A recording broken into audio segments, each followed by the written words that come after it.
Good morning, everyone. Thank you all so much for being here. We're going to go ahead and get started. I'm Shauna Sanford, and I have the pleasure of serving as your moderator today. We're going to have a great conversation. GOVtalks is a program that was started by the Governor's Office of Program and Planning under the leadership of our Deputy Chief of Staff, Johnny Anderson. And what we do is we look at issues that are important to moving the state forward, and we bring in experts from the administration who are working to make a difference in those areas. So today we're going to have an awesome conversation. October is Disability Employment Awareness Month, and the Governor's Office of Disability Affairs, in collaboration with community partners, has been hosting a series of Employment First roundtables across the state to find out what more needs to be in place to better serve those who have disabilities or different abilities and are able to work and want to work. So that's really what we're going to be focusing on today. And joining me to talk about this, we have Jamie Wong, who is the Director of Special Ed Policy with the Department of Education. We also have Julie Foster Hagan, who is with the Office for Citizens with Developmental Disabilities. That's through LDH, the Department of Health. And we also have Shannon Joseph, who is with the Louisiana Workforce Commission. Thank you, ladies, so much for being here. We appreciate it. And so before we kind of get into what each of you really focus on, let's just have some opening statements about why this is such an important issue and why we need to shed the light and raise the awareness about finding employment opportunities for people who have disabilities. And why don't we start with you, Shannon? Absolutely. Good morning. With the Louisiana Workforce Commission, we are very encouraged and very excited about working with folks who want to work. And whether there is an identified disability or not, everyone deserves to be able to work. For us, it is really important to make sure that this particular group of people have every available opportunity for training, for any and every ounce of opportunity to move forward, that we are assisting with that. We are working forward with other agencies to work in collaboration. We've had opportunities to work with OCDD, the acronyms. Yes. Absolutely. And moving those efforts forward as well. We also have initiatives that we are working within our local American Job Centers to be able to integrate those efforts as well, so that it becomes less of an anomaly and more of mainstream in terms of targeting folks who have disabilities. Mm-hmm. So we're excited about those initiatives, and I'm sure at some point we'll be able to talk more about them. Absolutely. Yes, Jamie. Thank you. So one of the things we've really been trying to focus on as a department is making sure that every child, regardless of their ability level, has the opportunity, it's their right, frankly, to be adequately prepared for life after high school. Be that their dream is to go to college, their dream is to go to the workforce. We are really aggressively, and I'll talk a little bit more throughout this dialogue, really aggressively trying to make sure that every child, when they are in a Louisiana high school, or really in a Louisiana school period, that they're being adequately prepared to be successful in life after high school. We are doing a lot of work around career preparation in particular, especially as it relates to our students with disabilities, even those who have the most significant disabilities. So we'll talk a lot about that throughout the conversation today. Julie. At OCDD, we are very happy to partner with the folks that are here at the table for the students and also for all adults. We spend a lot of time in OCDD hearing from our stakeholders, and I think employment for us is important because it's a huge area that we hear from people that we want to work, we want to be employed, we want to be part of our community. We don't want to be integrated only with other people with disabilities, and for us, employment is a way to help people do that, to help people truly be a part of the community. It's been an initiative for us, for folks in the state of Louisiana for quite some time, for several years. And we're also excited that we're starting to get federal pressure too, because when you start to have those federal regulations and federal pressures that help help kind of expand opportunities on a federal level. It helps your state and helps make sure that you're getting the services for those folks. And so we believe employment is one of the most important things in a person's life, and we're excited that we have several initiatives to help folks. We're also very excited to be working with the Governor's Office of Disability Affairs on those Employment First initiatives. We think that's going to really help push the envelope in terms of employment. Yeah, and I just have to say that all three of you are echoing a sentiment that our governor certainly believes in, and he has said publicly. The theme for this year is inclusion drives innovation. And Governor Edwards has certainly done his part to raise the level of awareness and make sure that his administration is engaged in raising awareness. And one of the things that he has said, and actually that he says often, is that the best social program is a good job. Nobody could disagree with that. And one of the things, the reason why I love this, and I love what the Office of Disability Affairs is doing, is we really want to give you more information so that when you leave here, you do have more than what you had when you came here. Those of you who are here and those of you who are watching online. And I made mention of, I said disabilities, but I said people with different abilities, because I think that helps us to sort of reframe the way we look at folks who do have different abilities. And the fact of the matter is they can work. We just have to figure out how to reach them and how to reach the business community and educate people around how we can make this possible. One of the things, Shannon, that you hit on was opportunity. And we have lots of opportunities for improvement in this area, right? So when it comes to this issue, this is an issue for Louisiana. And here's something that we know. This is based on information that was reported last year. Of the 372,000 working age adults with disabilities, only 33% participate in the labor force compared to 73% of the general population. And so that's what we really need to work on, increasing that number. I talk about education, and really, Jamie, I want to start with you because we need to educate students, we need to educate parents, we need to educate businesses, and we need to start sooner rather than later. Would you agree with that? Yes, I completely agree with that. And I'll sort of answer this or speak to this in two parts. One is for students, making sure that they understand the opportunities that are available for them. Here in Louisiana, we have very distinct opportunities for students with disabilities as they continue through high school. The vast majority of our students, and I'll speak specifically to our career preparation end since that is the focus, the vast majority of our students will participate in what we call Jumpstart. It is a career preparation program available in every Louisiana high school. Schools will choose to participate or specialize in fields based on where they are in the state. So in one region of the state, we may have a heavy focus on agriculture, whereas in another area of the state, they may have pathways more specific to welding and industry. The high schools have the opportunity to focus their Jumpstart pathways and their career training while in high school based on what's available in their communities and being responsive to the needs. As part of that program, students, they participate in the core academics of high school, your traditional English, math, science, social studies, but the second half of their training is based on the specialty field they are going into, and they will graduate high school with an industry credential. So when they leave, they not only have a high school diploma, but they have a certification that they can take into the workforce and get a well-paying job in their community. The vast majority of our students with disabilities who are pursuing the Jumpstart pathway will pursue that traditional opportunity. But for some students, a very small population, things that are typical graduation requirements like standardized assessments, for example, may present challenges based on their ability levels. And so there is a state law passed through our legislature. You may be familiar with it. It's usually referenced as Act 833. That provides the IEP team certain flexibilities for a certain population of students with disabilities to make sure their pursuit of the diploma is a little bit more individualized. They're still pursuing the same coursework, but they have a little bit more individualization in terms of how they can demonstrate their proficiency, so that if they're not able to demonstrate their knowledge and skills through a standardized measure, for example, they have the way to still demonstrate that in a way that's individualized and unique to them and still pursue their high school diploma.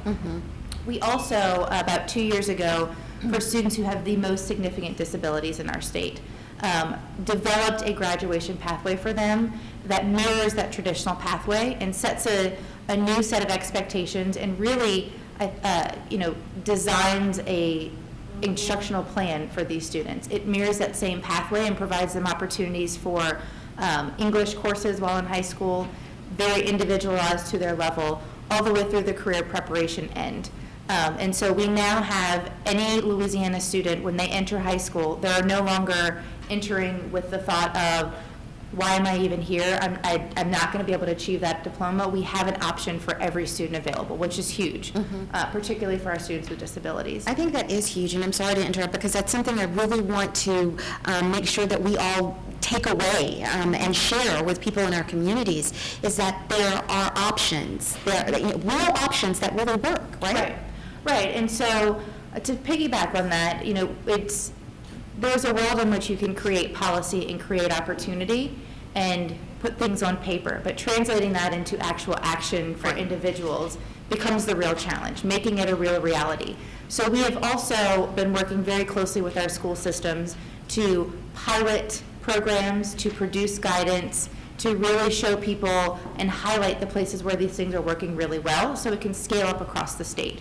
Most recently, this year, we have partnered with 6 school systems, and each of those school systems have developed a collaborative. So it's one school system is leading a partnership with their surrounding districts, their community colleges and technical schools in the area, and business and workforce, to build out programs for students with significant disabilities. Some of them are focusing on building training programs while students are in high school. Some of them are focusing on building training programs in post-secondary situations. So students with significant disabilities can transition to a community college or technical college campus if they so choose. On others, it's really focusing on building those programs to train students to be successful in the workforce when they graduate from high school.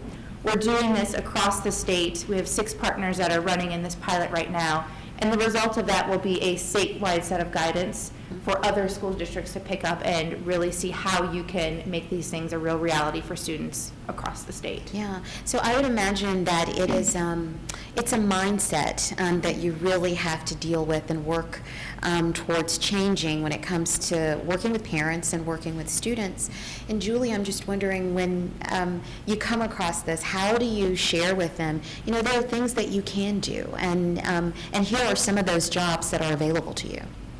Well, we work closely with LRS for our folks who have an OCDD statement of approval, or the folks that we do. So we are in OCDD, we're mostly interfacing with folks, kind of a subset of the population that Jamie was talking about. So it's not all kids with that receive special education. But we work closely through our support coordination agencies for kids who do have waiver services or who are in our system. And we agree that we have to start planning at the point when they're still in school, and that you have to start planning soon. And we've started to focus a lot of our discussions when we do meet with folks and we do talk with them. We call it a person-centered planning process. So when we work with them to help identify what goals they want and to help identify objectives, we start that conversation as soon as possible, and we always include employment as part of our discussion. And through that process, we can help people, sometimes it's difficult. I know I joke with people all the time and say, I'm still not sure what I want to do when I grow up. So, that's true for so many of us. Discussion, when we look at employment and what works for folks and what your interests are, to really try to find that match. Like you referenced earlier, people with different abilities sometimes have more challenges when you're trying to do that planning.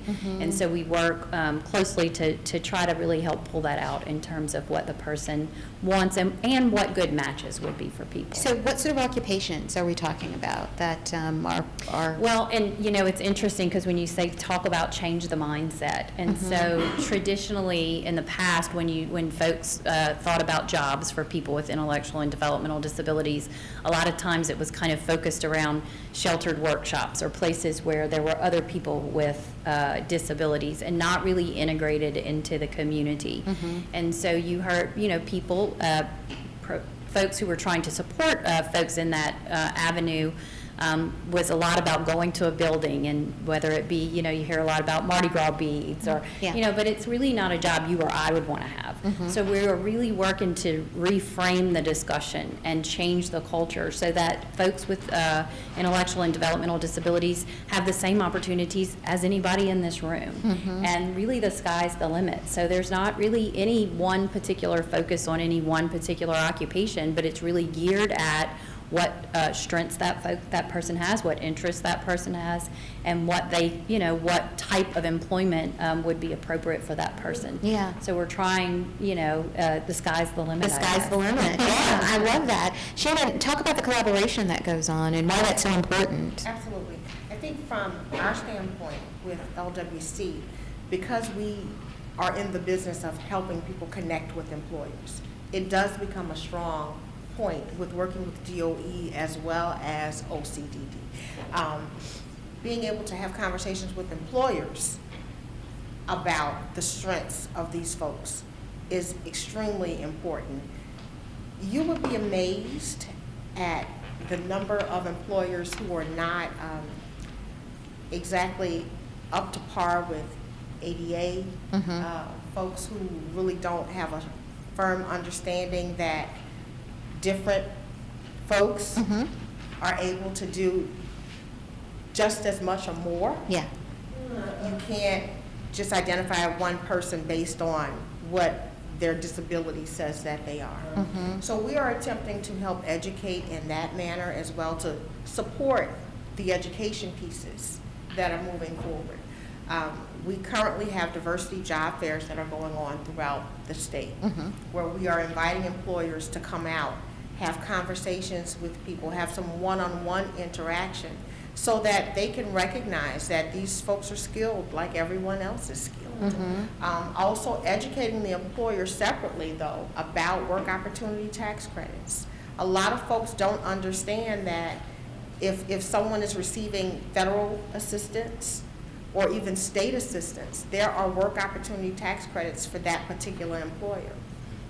When you're dealing with the number of small to medium-sized businesses that we have in the state of Louisiana, which tends to be the majority of what we have in Louisiana, those tax credits, they mean a lot to someone's bottom line. Oh, yeah, yeah. So if there's a way for us to leverage an opportunity to get someone employed, then that's what we're looking to do. Because what it does is it opens the door.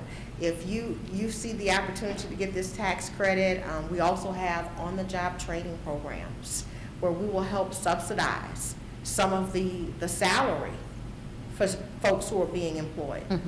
It is a encouragement for employers to be able to work with us in this particular arena. Right. And our goal really is to educate. Educate, yeah. Can never educate enough. Absolutely. And sky's the limit as well when it comes to types of occupations?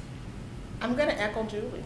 Absolutely. We have, Secretary Dejva has a story that she loves to share about one of our LRS folks who actually went through numerous and rigorous amounts of training and is now a vet. Wow. It's what she wanted to do. And she has worked hard to get there. Yeah. So just imagine someone having a conversation with this particular individual when she may have been 14 or 15 years old and identifying her based on what her disability was. She didn't accept it. Her parents didn't accept it.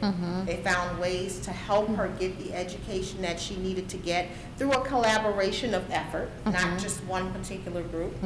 And now this young woman is not only a gainfully Employed. employed individual, but doing something that she wants Yeah. to do. Yeah, and contributing in a productive way Absolutely. to her community and to the state. Absolutely, and again, it's something that we want to see happen across the board, not have a conversation just about one or two individuals, but this be the common situation, not something that's a one-off. Right, So, right. and with the collaborations that we're able to gain, I think we can move forward in that particular aspect because everyone's got strengths. Yeah. And I think once we identify all of that and pull it together, to be as cliche as I could possibly be right now, we're always stronger together. Yeah, always, always, always. And I want you all to know that you have the opportunity to ask our panel questions. So please get those questions together and just come up to the mic, because if you have a question, probably the person sitting next to you or behind you has the question, and those who are watching online have that same question. So don't be shy. This is a wonderful opportunity for you to get some really great information to take back and share with others. And I'm going to ask Bambi to come up and talk with us. Bambi heads the Governor's Office of Disability Affairs. Talk to us about the tours that have been going on statewide, and what sort of response you've gotten. Well, we've been on the tour, as you said, across the state. We've been at 6 locations across the state hosting employment first roundtables. Some of them are piggybacked on the diversity job fairs that Ms. Joseph talked about, and some of them are partnering with our families having family centers across the state. And we're bringing together education, all the state staff in those regional areas, and just having a dialogue also with parents and with self-advocates, talking about how we can improve employment for people with disabilities. So there's a mindset that, kind of a cultural shift that's taking place, and that's really what we're trying to do, because one of the things that professionals are saying that often when they do the best job that they think they can do is that often it's the families who don't really want that person with the significant disabilities to be employed. They've never thought about that. So one of the takeaways from that is that we start really early with families and making them begin to think that their child, even when they're really little, even if it looks like their disability is really significant, that they will be integrated, employed, making those informed choices as an adult. And so that's one of the takeaways from that. And also partnering with our different state and regional agencies. One of the things that as recommendation was that our government model employing people with disabilities. Yes. So we're going to be bringing that to the governor and to other state agencies, and also like our parish governments and our municipalities, and get them to start thinking about how are they employing people with disabilities, or they're considering those jobs within their offices, that there's people within their community that they probably know and love, but they hadn't even thought about employment. So we want to push that initiative as well. Well, I just have to say that Bambi is so very passionate about this. When we were trying to come up with a topic for this month, she's like, I got it covered. This is what we're going to talk about. She's very passionate, very knowledgeable about this. And as you mentioned, you all have been hosting these tours along with Workforce. And what have you found on these tours? Well, again, I think one of the biggest challenges, if we want to talk about challenges initially, is just educating employers, getting them aware. But along with that, I think it's been a benefit for those folks who are participating in the job fair as well. You'd be surprised at the confidence level after having a conversation with an employer and someone saying to you, I'd like to talk to you a little bit more. And realizing I can compete. And it's just amazing to see the process in itself move forward. And, we stop sometimes to wonder in our own shop, are we doing as much as we possibly can? Is there more for us to do to be able to encourage employment? And one thing that our industry sector folk who are dedicated to going out and having conversations with employers in particular sectors, they will continue to emphasize this helps our whole community. Right. Because when people are self-sufficient and able to care for themselves, everyone benefits. Everybody benefits. And Bambi, you and I have talked about a study that was done, right, by LSU. Share with everyone about the outcome of that study. So LRS, and Ms. Joseph can correct me if I'm wrong, but LRS is the only program within the workforce that's funded by state funds. The majority of it's funded through federal funds. But the Louisiana Rehab Services, the state has to put up a match. And the study from LSU showed that whenever our state puts up $1, over 5 years, the return on investment is $17. That's an incredible return on investment. And I don't think that message is getting out because we do not put down all our federal dollars that's allotted to Louisiana. We leave millions of dollars on the table. So just a return on investment is something we need to get that word out to legislators. And I think maybe you need to repeat that, because I see a lot of heads shaking and a lot of wows. So repeat that for everybody again. So for every $1 the state puts up, LRS can draw down $3.69 in federal dollars. But whenever you look over the return on investment over a five-year period, which is what LSU study did, the return on investment by getting people employed and getting them off of having to use government assistance programs, the return on investment is $17 in 5 years for every $1 we put up. I would put up that any day. You're absolutely right. That is just incredible. Yeah, yeah, and that is the word that we do need to get out. Absolutely. Get out to folks. And I imagine this is what you're sharing Yes. with businesses. Absolutely, because again, it affects their bottom line, it affects our community, spending, growth. There's not one stone left unturned when everybody is working. Right. So we have to get people prepared, right, to go out and to do these jobs. And so what sort of training is available for people who have different abilities?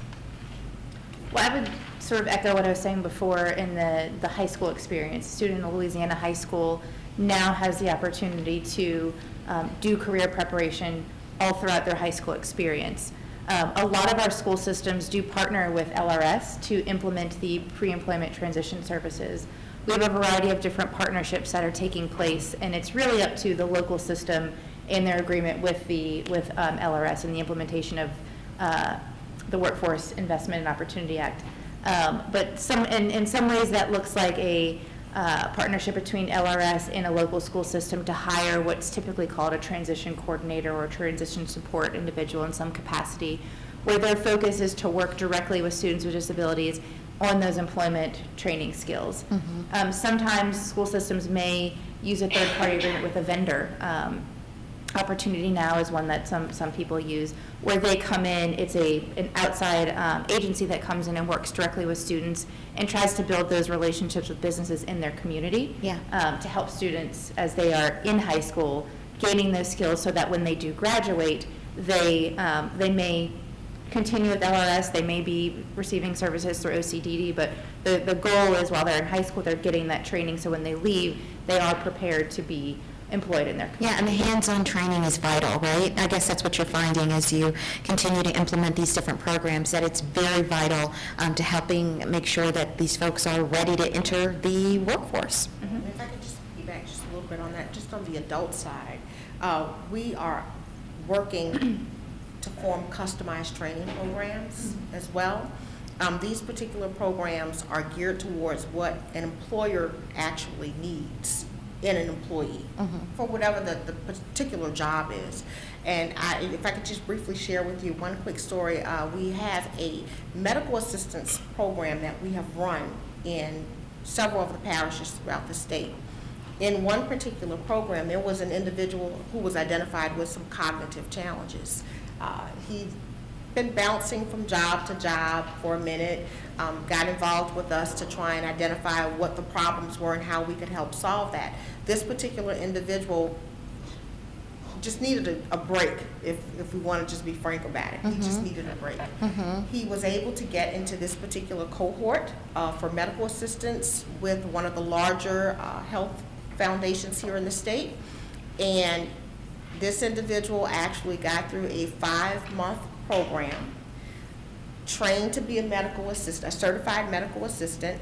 He was provided additional training opportunities along with what all the other curriculum looked like that supported his challenge, his cognitive challenge. And he actually finished the program, graduated, and passed the test on the first try. Wow. And he's now employed. Wow. He's actually employed with that. Yeah, that's great. That's great. And those customized training opportunities, you are building something for someone with someone. So the employer identifies what their need is. We can help that student understand what the need looks like and give them the supported services that will help them achieve that. Yeah. So that meant, hiring a tutor to do maybe 5 or 6 extra hours of tutoring, but it was needed it helped, and now he is gainfully employed. Yeah. So that's what we want to see happen. So what do you say to a small business owner who is watching or who will hear this and who may think, I don't know if I have anything that this person or anybody, with a disability or a different ability might even be able to, to help me with, or, have a position that I could offer. How do you begin to frame the conversation with someone like that and turn it around? I think the first thing we have to do is just identify and congratulate them on having the desire to want to be able to help that individual become gainfully employed. And then from there, I'm going to echo Julie again, the sky's the limit. You tell me what it is that you do, and we'll help you figure out how to customize a position that's going to work well within your particular organization. And while we're helping you figure out how to best get the job done, we're also going to help you figure out how to take advantage of those work opportunity tax credits. We're going to help you take advantage of on-the-job training and the other supportive services that are offered. And when the conversation starts, that's really all that we need, is to begin the conversation. Is to begin the conversation. Absolutely. Just to go ahead and get it started, yes. One of the things that we're also doing within OCDD is identifying business owners who have employed people with disabilities and hearing their stories. And so, we've heard a lot of very positive stories and feedback from folks who have, kind of, and a lot of them said, I wasn't so sure about this. I wasn't sure exactly how it's going to fit. And now, fast forward a few years and they're saying our organization couldn't live without having this person employed. And, and we want them to be able to talk to other business owners. So we're working as well on putting some panels together for really sharing with other folks. And I think, a lot of times people hear from the state and they're like, oh, that's just the state. But if they hear from other business owners, they're going to listen to that a little bit more. So we're working to build some of those panels and opportunities for business owners to talk to other business owners. So. Can you tell us what the Employment First initiative is all about for people who may not understand it, or maybe they're hearing about it for the first time? Yeah, well, really, it's what I mentioned earlier. It is truly considering that any and all people can be employed. And going back to the sky's the limit, but any and all people can be employed, and that there should be nothing that stops people from being employed. And that we should always be considering employment when we consider people's lives. It doesn't matter if there's a cognitive disability. It doesn't matter if there's a physical disability. That we really, what we should be doing is helping to break down any barriers that people have, so that employment can be a true consideration for people in their lives. Yeah. Oh, did you want to add something? I would just add to your initial question around how do you approach this conversation with reluctant employers, for lack of a better terms. One of the things I think we've seen be really successful is this concept of proving to people what's possible. So when you have places, pockets of excellence where things are really happening, things are going well, a lot of the success stories that you mentioned here today, being able to highlight those and show them to people. I think often when people are approaching a world of unknown, they're operating out of fear of failure. They don't know how they will do it, and they don't want to fail at doing something like that. So if you can prove to them or show them where these things have been very successful, partner them with places who have figured it out and who have really been those models of excellence, it relieves a lot of that initial fear about how to do it. And shows them that fear of the unknown, other people, right. Other people have accomplished it, and you can accomplish it. And you can accomplish it as well, right? And Julie, you sent a statement that I want to read and just have you comment on it. This was a statement that was issued by OCDD in 2011, and it says, "Employment will be the primary outcome for all persons receiving OCDD services who are of working age. Employment is characterized by typical jobs with competitive compensation that are fully integrated into the workplace." And if you could talk a little bit about that, and also this idea of competitive compensation, and this whole notion of, sub-minimum wage jobs, and where the department stands on that. Right. We, For years, people with disabilities, when you talked about employment, a lot of times what you were talking about was people working, as I mentioned earlier, kind of in the more sheltered workshops. And there was a lot of sub-minimum wage paid for that.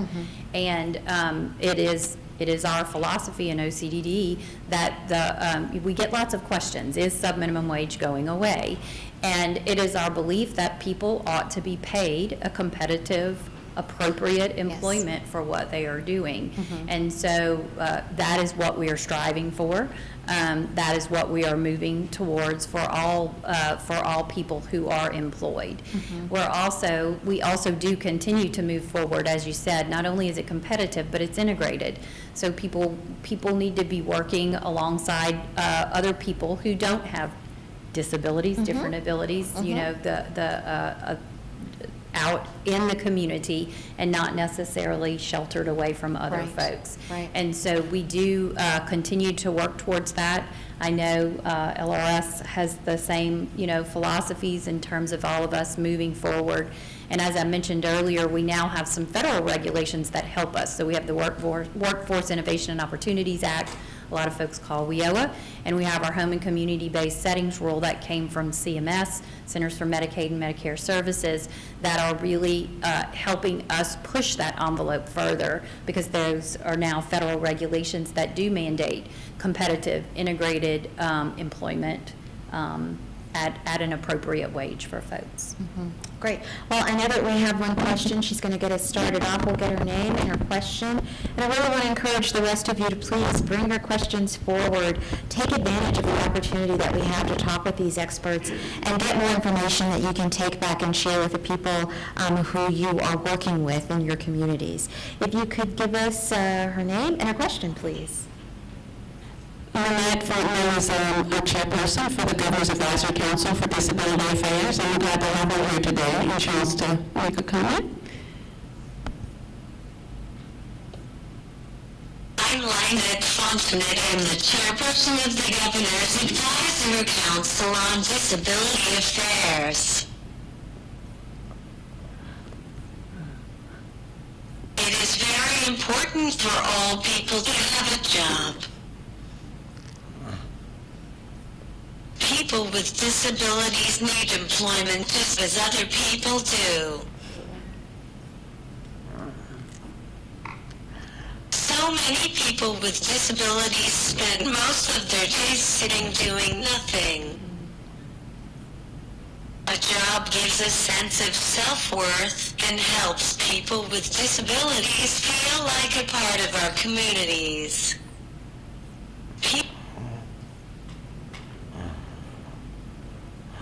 In our communities benefit from meeting and seeing people with disabilities at work.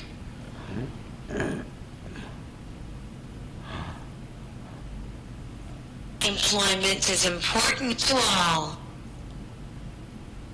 Thank you. Thank you, and I think we all agree with everything that she said. Anybody want to offer a comment to the statements that she made? Only that we completely and fully believe in all that you said, and that in our department, in the Department of Health, and especially OCDD, we echo that, and we hope and strive to help people find those opportunities for employment in the community. Yeah, and what she meant about feeling this, what it does for someone who has a disability to know that they can find employment and that they can contribute in a great way. It's an important message that we want to leave with everyone here today. Thank you so much. We appreciate it. We do. And yes, we have another question. Your name, please? Hi, I'm Ann Jays. I work at Lighthouse, Louisiana. And I wanted to ask a question about something that Bambi mentioned. One of the things that I see as a large challenge for inclusion of people with disabilities in the workforce in our state is the lack of state funding to draw down those federal dollars to really put significant funding behind this important work. And so I guess my question for the panel is, how do you see us changing that? How can we increase that state funding to really make a bigger impact? Great question. Yeah, who wants to take that one? Shannon? Again, I go back to education, not just in terms of employers, but in terms of our legislature, in terms of constituents, everyone needs to be educated, not just on the obvious benefits, but just as you said, what it does for our community. I think we are charged with making sure that people have correct, useful information, especially when it comes down to making decisions on what our funding looks like. And Bambi, I don't know if you want to chime in here with anything, but really, the information that you gain from this conversation, and hopefully encourages you to get more information, but we need to share this with our elected leaders, because like so many of us didn't know or weren't aware of what you just stated, they don't know. And who's going to tell them if we don't tell them? And that's exactly what we need to do.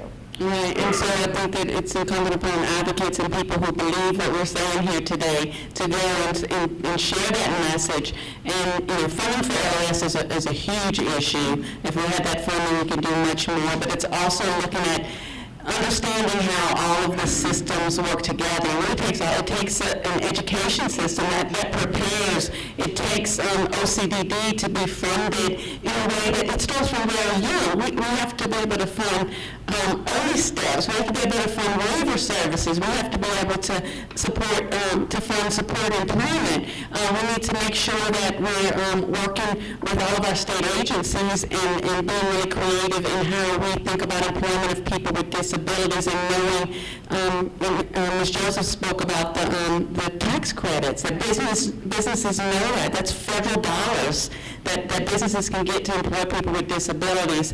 So it really takes all of those agencies working together, but particularly we know that LRS, Louisiana Rehab Services, is kind of at the top of where we need to put funding in to make sure that it continues, they get the services, and to the point of they're gainfully employed. And I would venture to say that the time to start doing that is now. Don't wait until the legislative session begins, but start ringing the bell right now, because there's power in numbers. We know there's strength in numbers. And so if you learn it and you share it with the organization that you're working with, and you start building a coalition, and you start making those phone calls and sending those emails, the time to do that is now, wouldn't you say? I totally agree, and I would also, one area that I didn't speak about was, Office of Behavioral Health. We have people with behavioral and mental health issues that employment helps people in those areas. If they're gainfully employed and doing something constructive that helps with their mental health, it helps with everyone's mental health. So that's another area that, we need to make sure that we have the funding so that we can support those people so that they can be gainfully employed, and that people's health care or health outcomes are better whenever they're employed and active. I hope that answers your question, or if you've heard something that, that you can take back with you, and I thank you for that. And I see April, you have a question for us?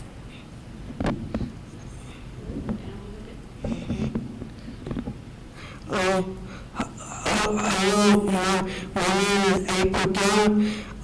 My question to Ms. Judy, when you guys going to start implement the federal law when it comes to employing people in shelter workshops to competitive employment in the community? So when the Centers for Medicaid and Medicare Services, CMS, put out their home and community-based settings rule, it initially was put out in March of 2014, and it gave states 5 years. So because there was a recognition that it's difficult, you need some transition time. And so states had an opportunity to do a 5-year transition plan that showed how you were going to move into compliance. And the compliance is moving towards that competitive and integrated employment is one facet of that. There's components of that rule that have to do with residential settings and components that have to do with non-residential and employment settings. So we initially had 5 years, and all states, as I said, developed a statewide transition plan. There was, it took longer than CMS anticipated to get approval on those transition plans. So those transition plans had to outline again, not only from the state's perspective, but from the provider's perspective, how you were going to move there. So CMS recently issued an additional 3 years. They granted an extension of 3 years because OCDD feels strongly that it's the right direction to go in, and because we were at that time one of only about 25 other states who did have initial approval of our statewide transition plan. We agreed that we would only give a 1-year extension. So we are looking at full integration of the settings rule by March of 2020. With the expectation that all providers be in compliance with those rules by March of 2020. Answer your question? Thank you. Thank you. Thank you so much, April. And we are running very short on time, so I just want to encourage, if we have time for maybe 1 or 2 more questions. So if there are some of you in the audience who maybe have 1 or 2 more questions for our panelists, that would be great. So just as we are winding down here, and we do have a question. Fantastic. Well, actually, it's not a question, but it's regarding the job fair. I had an opportunity on Friday. I work with Families Helping Families, and I had an opportunity Friday to talk to a young lady who attended the job fair that was put on, I think it was last week. Was there a job fair that was done last week? Yes. And she echoed just what she stated, how great she felt about having the opportunity to even be considered for a job. So job well done. And this is, she's already talking about how good it made her feel. And she told me this on Friday. So I think it's really exciting what it is that you all are doing in this way. Thank you so much for that, and a testament to the fact that it's needed, and it is working. And this is really, again, about changing mindsets, not just of the business community, but even those who do have different abilities, to let them know that they can work, that there are opportunities, and that the sky's the limit. I think we're all going to be saying the sky's the limit today, right? We're going to try to find a way to use that phrase, the sky's the limit. So as we're wrapping up here, talk to the folks and the businesses that can take advantage of what's available to help them as we raise awareness of this issue and really try to be more inclusive of everyone. We'll start with you, Shannon. Absolutely. I would absolutely encourage business owners, employers, managers, whomever, those decision-making folks, to reach out. We have American Job Centers in almost every parish. They're everywhere. We are in the process of making sure that answers to your questions are available in those centers, not only for constituents and consumers, but for employers as well. And I actually will charge you to just ask the questions. If we don't have the answer just on our own accord, again, collaborations make it all work better. Yeah. There's opportunity en masse for us to figure out how to make this a more successful situation for all of our communities involved. So we're here and we're available, and we hope to hear from you. And when we knock on your door, which inevitably will always happen, I hope that you will be receptive to what we have to offer as well.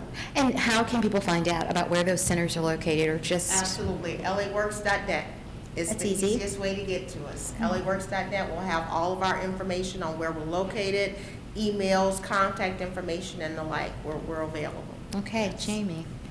Yeah, I think I would, really challenge businesses in our state to recognize that they have the ability to control the workforce that is coming towards them and seeking jobs. Students can graduate from high school and just go apply for a job, or students can graduate from high school and go apply for a job where they already have relationships established because they have the businesses in their communities have been partnering with their high schools or partnering with organizations in their community to train individuals. And when we are working with students when they're in their teenage years and really shaping how they think about work, how they engage with just professional etiquette, all of the things that sort of get lost in the preparation for a job.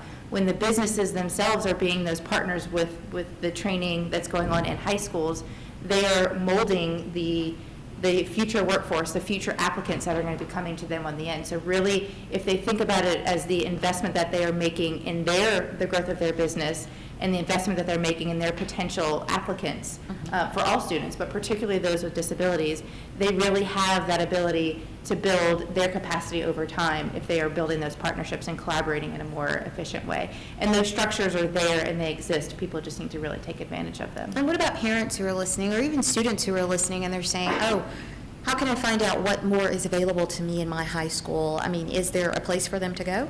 Yeah, on our website, the Louisiana Department of Education website, we have a whole section about Jumpstart, which is the career preparation work that I spoke to.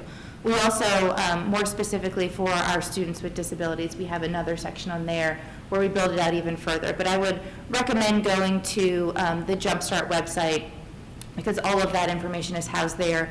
Also reaching out to local schools. So your local school district should be able to give you a wealth of information about what's available in your individual community, as well as the businesses in the different areas should have information about that. And I know we've been talking a lot about high school students, but really and truly what you plant will grow, right?